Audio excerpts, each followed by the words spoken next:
Shalom Bapak Ibu Saudara, dimanapun berada, kiranya kita tetap dalam keadaan sehat dan sukacita dalam menjalani hari-hari kita sampai pada hari ini. Terima kasih kita boleh sampai pada hari Minggu saat ini. Sebelum mendengarkan firman Tuhan, mari kita berdoa. Damai sejahtera yang melampaui segala akal dan pikiran kiranya menguasai hati dan pikiran kita semua di dalam Kristus Yesus Tuhan kita. Amin. Bapak Ibu Saudara terkasih dalam Yesus Kristus, firman Tuhan pada ibadah Minggu hari ini tertulis dalam Yeremia pasal yang ke-9 ayat yang ke-23 sampai ayat yang ke-24. Demikian firman Tuhan. Mengenal Allah adalah kebahagiaan manusia. Beginilah firman Tuhan. Janganlah orang bijaksana bermegah karena kebijaksanaannya. Janganlah orang kuat bermegah karena kekuatannya. Janganlah orang kaya bermegah karena kekayaannya. Tetapi siapa yang mau bermegah, baiklah bermegah karena yang berikut: bahwa ia memahami dan mengenal aku, bahwa akulah Tuhan yang menunjukkan kasih setia, keadilan dan kebenaran di bumi. Sungguh semuanya itu kusukai. Demikianlah firman Tuhan. Bapak Ibu Saudara, pernahkah kita berhasil dalam sebuah pencapaian, dalam sebuah cita-cita, dalam sebuah target yang kita harapkan? Biasanya jika kita berhasil mencapai harapan, keberhasilan, ada perasaan bangga, kesenangan, kemegahan dalam diri. Mungkin kita berpandangan wajar saja jika kita membanggakan keberhasilan kita, kemampuan kita, pencapaian kita dari orang lain. Tetapi Bapak Ibu Saudara, jangan sampai kemampuan, keberhasilan, pencapaian itu membuat kita bermegah diri. Bisa saja kita bangga, senang, bahagia, namun ketika keberhasilan, pencapaian kita dapatkan, kesuksesan kita dapatkan dalam kehidupan kita, jangan sampai apa yang kita dapatkan itu membuat kita merasa bahwa kita adalah orang yang betul-betul lebih mampu dari orang lain, bahkan membuat kita jauh daripada Tuhan. Firman Tuhan hari ini lewat Nabi Yeremia ingin menyapa kita semua bahwa apapun yang kita miliki, kebijaksanaan, kekuatan, kekayaan, jangan membuat kita bermegah dalam diri, tetapi membuat kita semakin mengenal Tuhan, membuat kita semakin mengasihi Dia, membuat kita semakin memahami betapa hidup kita ini semata-mata oleh karena kasih anugerah. Firman Tuhan hari ini diberikan tema bermegah di dalam Tuhan. Bermegah itu artinya kagum, senang, bahagia karena sesuatu.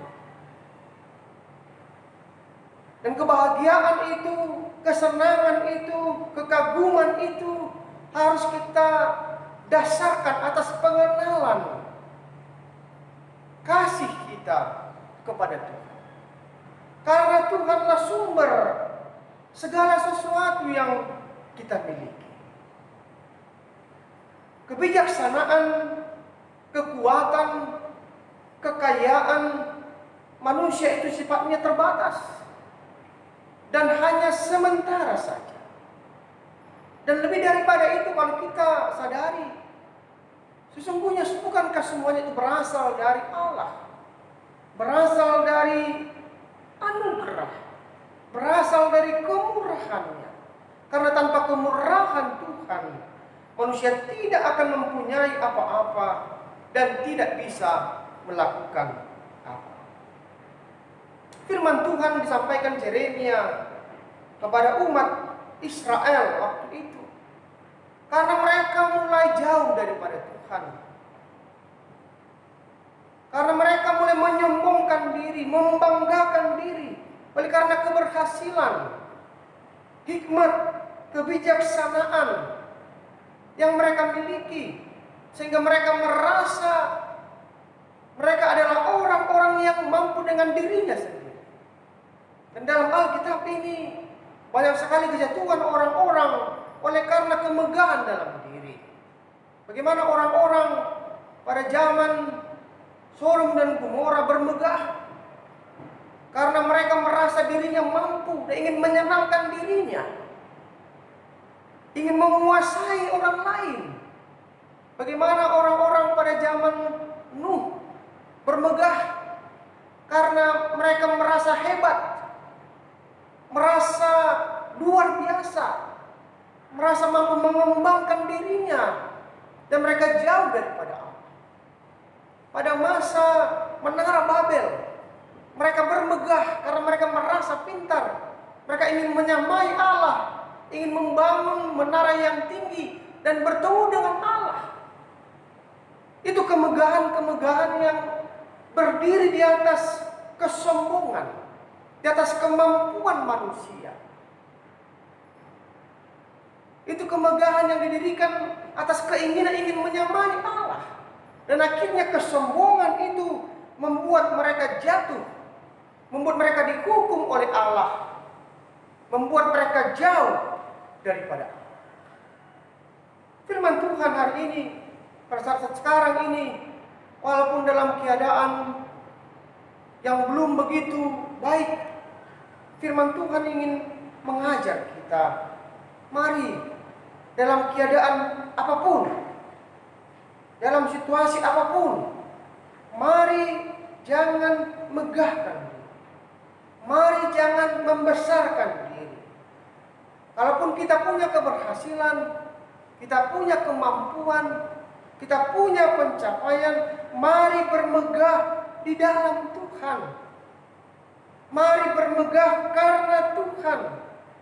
Karena kehidupan kita berpusat daripada Tuhan sebagai sumber segala sesuatu. Bukan berpusat pada diri. Diri adalah bagian dari anugerah Tuhan. Oleh karenanya mari latih diri untuk bermegah di dalam. Bapak Ibu Saudara, bermegah di dalam Tuhan akan mengajar kita untuk mengenal diri kita. Akan mengajar kita untuk hidup dalam kerendah hatian. Bermegah dalam Tuhan akan mengajar kita untuk mengandalkan Tuhan. Bermegah dalam Tuhan akan mengajar kita untuk tahu bagaimana caranya menjalankan kehidupan kita. Ini firman Tuhan yang betul-betul mengingatkan kita. Karena banyak orang-orang dalam firman Tuhan, dalam Alkitab, bahkan orang-orang saat ini, dia jatuh karena kemegahan yang ada dalam dirinya dibangun atas kesombongannya, atas kemampuannya. Sehingga kemuliaan Allah seakan-akan menjadi miliknya. Dalam firman Tuhan, khotbah di Bukit Matius pasal 5, Yesus berkata, berbahagia orang yang miskin di hadapan Allah, karena mereka yang mempunyai kerajaan surga. Firman ini juga ingin mengajak orang yang miskin, orang yang teraniaya, orang yang tidak apa-apa, bisa juga bermegah, bisa berbahagia. Sebenarnya bukan karena kemiskinan atau kelemahan serta ketidakperdayaannya yang membuat dia berbahagia, melainkan karena ia memilih Tuhan Tuhan yang bisa diandalkan di dalam kemiskinannya. Di dalam kemiskinan sekalipun, dalam penderitaan sekalipun, Yesus katakan berbahagia. Berbahagia adalah kemegahan, bermegah dalam Tuhan.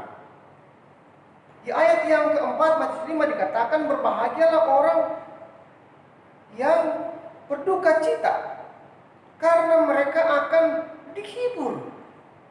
Seseorang bisa berbahagia bukan karena ia berduka cita, karena duka cita yang dia alami, tetapi ia berbahagia, ia bermegah karena ia yakin ada Tuhan yang menghibur dan menopang dia di dalam kedukaannya. Tapi Ibu Saudara, hanya orang percaya dan orang yang mengandalkan Tuhan, itulah yang bisa merasakan kebahagiaan dan kepahitan, kendati pun dalam duka cita sekalipun. Dan itulah orang yang bermegah dalam Tuhan. Dalam setiap situasi tersulit sekalipun, seperti saat ini. Jadi ada yang tidak menentu. Mungkin ada anggota jemaat, keluarga yang harus berhenti bekerja, dan kepedihan-kepedihan yang lain. Masihkah kita bisa bermegah di dalam Tuhan? Masihkah kita bisa melihat kebesaran Tuhan dalam kehidupan kita? Firman ini ingin mengajak kita, ingin mengajar kita. Kebahagiaan yang Tuhan inginkan adalah ketika kita memahami dan mengenal Dia, Allah yang setia, Allah yang penuh kasih, Allah yang adil, Allah yang benar. Firman katakan, kusukai, inilah hal yang kusukai, kata firman Tuhan pada khotbah. Ibu Saudara, bagaimana perwujudan sikap bermegah di dalam Tuhan, dalam kehidupan kita sehari-hari? Bermegah dalam Tuhan berarti dia tidak perlu malu menjadi orang Kristen. Pada zaman ini mungkin masih ada orang yang berusaha menutupi identitas dirinya sebagai orang Kristen. Mungkin dia berkecil hati karena dia berada di kelompok yang minoritas, di lingkungan pekerjaan, di lingkungan masyarakat, ataupun di mana dia berada. Atau mungkin dia malu karena dia belum sungguh-sungguh memahami makna pengikut Kristus. Sebagai pengikut Kristus, seharusnya kita bangga karena kita diperkenankan mengenal Yesus Kristus. Jadi yang pertama, orang yang bermegah dalam Tuhan, dia tidak akan malu memperkenalkan dirinya sebagai orang Kristen, tapi dia bangga karena dia memiliki Kristus dan dimiliki oleh Kristus. Yang kedua, Bapak Ibu Saudara, orang yang bermegah dalam Tuhan, dia mengubah cara berpikir dan bertindak yang selama ini dipengaruhi oleh hikmat manusia, hikmat dunia, tapi hidupnya akan dipengaruhi oleh hikmat Allah. Dan dia hanya tersenyum ketika ada uang, ketika ada kerja, ketika dia sehat, ketika ia masih muda. Itulah kemegahannya. Tapi orang yang bermegah dalam Tuhan, ia yakin akan pemeliharaan Tuhan dalam setiap musim kehidupannya. Apapun yang terjadi, apapun yang dia alami, persoalan apapun yang dia dapatkan, pergumulan apapun yang dia jalani, dia tetap hidup dalam Tuhan. Karena apa? Karena dia yakin akan pemeliharaan Tuhan di dalam kehidupannya. Yang ketiga, orang yang bermegah dalam Tuhan adalah orang yang siap sedia menanggung segala konsekuensi, segala resiko atas iman dan ketaatannya kepada Tuhan. Bacaan kita 1 Korintus pasal 1 ayat 18 sampai 31 dikatakan bagaimana berita tentang kebangkitan Kristus. Bagaimana salib adalah sebuah kebodohan bagi dunia, tapi bagi orang percaya adalah sebuah hikmat, sebuah kemenangan, sebuah kekuatan. Kebahagiaan kita adalah ketika kita bisa mengabdikan diri kepada Tuhan. Ketika kita berusaha hidup dalam kebenaran, ketika dunia membenci kita, ketika kita hidup di dalam kekudusan, ketika orang-orang di sekitar kita hidup seperti keinginan dunia. Bapak Ibu Saudara, mari apapun keadaan dan situasi yang kita alami, mari tetap kita bermegah dalam Tuhan. Dalam setiap situasi sulit dan situasi yang tidak menentu, kita bermegah dalam Tuhan. Karena Dia Allah kita yang luar biasa. Allah yang sudah mati, Allah yang bangkit. Sebentar lagi akan naik ke surga, akan kita rayakan pada hari Kamis yang akan datang. Itulah kemegahan kita. Itulah kebahagiaan kita. Kebahagiaan yang sejati, yang tak dapat diberikan oleh dunia, yang tak dapat diberikan oleh manusia. Selamat bermegah di dalam Tuhan. Dan terimalah sukacita, kebahagiaan yang sejati. Tuhan memberkati firman-Nya. Amin.